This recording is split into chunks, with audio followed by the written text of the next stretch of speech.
for targeting and their engagement will now be shown to you one by one. POJK के target मैं आपको बताना चाहूंगी। सबसे पहले सवाई नाला कैंप मुजफ्फराबाद, जो कि POJK के लाइन ऑफ कंट्रोल से 30 किलोमीटर दूर है। यह एक लश्कर तोयबा का ट्रेनिंग सेंटर था।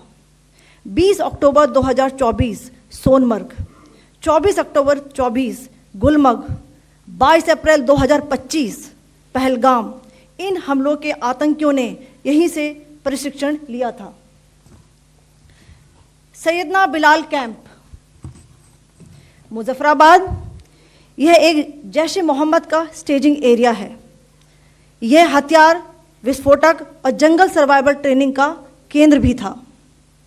गुलपुर कैंप कोटली, यह LOC से 30 किलोमीटर दूर था। लश्कर तोयबा का बेस था जो रजौरी पुंछ में सक्रिय था। 20 अप्रैल 2023 को पुंछ में और 9 जून 2024 को तीर्थ यात्रियों के बस हमले में यहीं से आतंकी को ट्रेन किया गया था।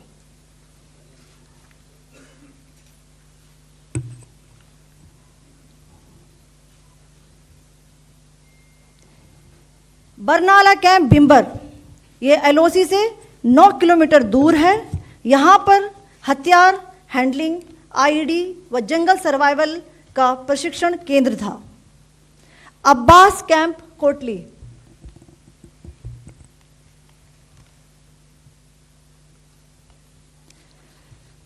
यह LOC से 13 किलोमीटर दूर है। लश्कर तोयबा का फिदाइन यहाँ तैयार होता था। इसकी कैपेसिटी 15 टेररिस्ट को ट्रेन करने की थी।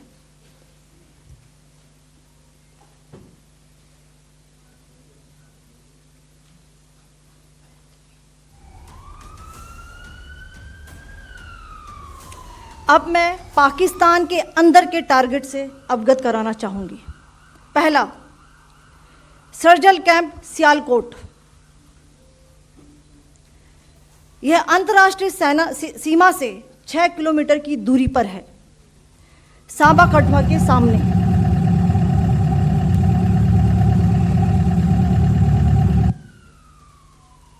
मार्च 2025 में जम्मू एंड कश्मीर पुलिस के 4 जवानों को की जो हत्या की गई थी, उन आतंकवादियों को इसी जगह पर ट्रेन किया गया था। दूसरा, महमूना जाया कैंप सियालकोट, यह 18 से 12 किलोमीटर IB से दूर था।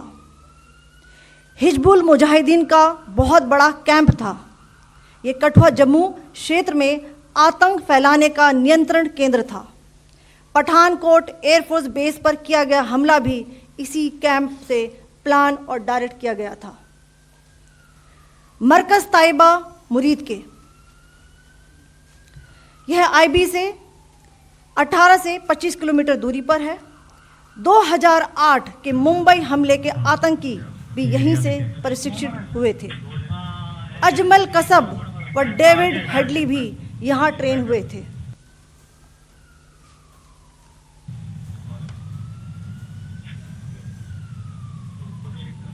आगे दूसरा आया।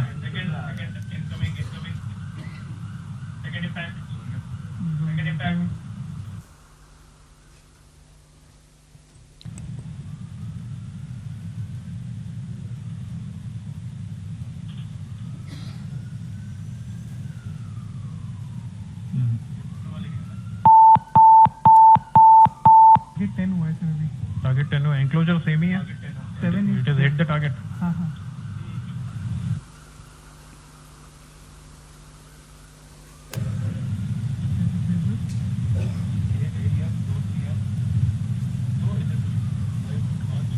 आ गया sir impact.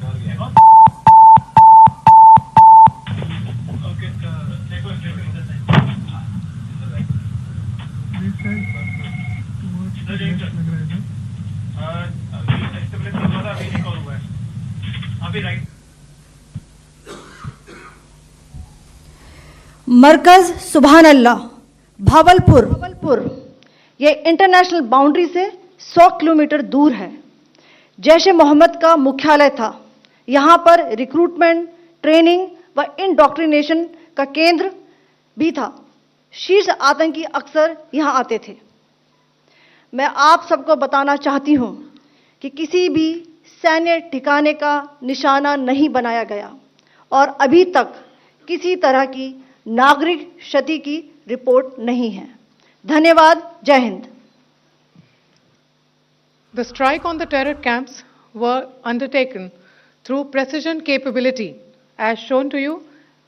A niche technology weapons with careful selection of warheads was ensured so that there will be no collateral damage. The point of impact in each of the target was a specific building or a group of buildings. All the targets were neutralized with clinical efficiency, and the results reiterate the professionalism of the Indian Armed Forces in the planning and execution of their operations. No military establishments were targeted.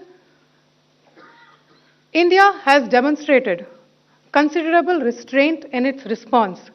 However, it must be said that the Indian Armed Forces are fully prepared to respond to Pakistani misadventures, if any, that will escalate the situation. Jai Hind, and thank you very much. Ladies and gentlemen, friends in the media, I ask your indulgence today in view of the fact that this is still an evolving situation. We will therefore not be able to take questions and answers today, but we will come back for more updates and more briefings shortly. जैसा कि आपको ज्ञात होगा, भारत ने इस तरह के सीमा पार हमलों का जवाब देने और उन्हें रोकने तथा उनका प्रतिरोध करने के अपने अधिकार का प्रयोग किया है। ये कार्यवाही नपीतुली, नॉन एस्केलेटरी, आनुपातिक और जिम्मेदारीपूर्ण है। यह आतंकवाद की इंफ्रास्ट्रक्चर को समाप्त करने और भारत में भेजे जाने वाले संभावित आतंकवादियों को अक्षम बनाने पर केंद्रित है।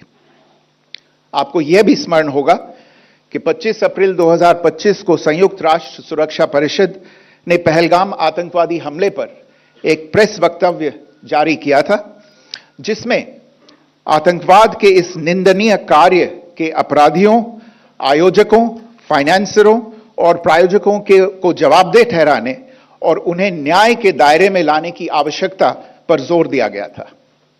भारत की आज की इस कार्रवाई को इसी संदर्भ में देखा जाना चाहिए। Good morning. Thank you all for joining this briefing. As you are all aware, on April 22, 2025, Pakistani and Pakistan-trained terrorists belonging to the Lashkar-e-Taiba carried out a savage attack on Indian tourists at Pahalgam in Jammu and Kashmir in India. They murdered 26 people, including one national of Nepal, causing the largest number of civilian casualties in a terrorist attack in India since the 26 November 2008 attacks in Mumbai. The attack in Pahalgam was marked by extreme barbarity, with the victims mostly killed with headshots from close range and in front of their families. Family members were deliberately traumatized through the manner of the killing, accompanied by the exhortation that they should take back the message. The attack was clearly driven by the objective of undermining the normalcy returning to Jammu and Kashmir. In particular, it was designed to impact the mainstay of the economy, tourism, with a record 23 million tourists visiting the valley last year. The calculation, presumably, was that harming growth and development in the Union Territory would help keep it backward and create fertile ground for continued cross-border terrorism from Pakistan. The manner of the attack was also driven by an objective of provoking communal discord, both in Jammu and Kashmir and the rest of the nation. It is to the credit of the government and the people of India that these designs were foiled. A group calling itself the Resistance Front has claimed responsibility for the attack. This group is a front for the UN-proscribed Pakistani terrorist group Lashkar-e-Taiba. It is notable that India had given inputs about the TRF in the half-yearly report to the monitoring team of the UN's 1267 Sanctions Committee in May and November 2024, bringing out its role as a cover for Pakistan-based terrorist groups.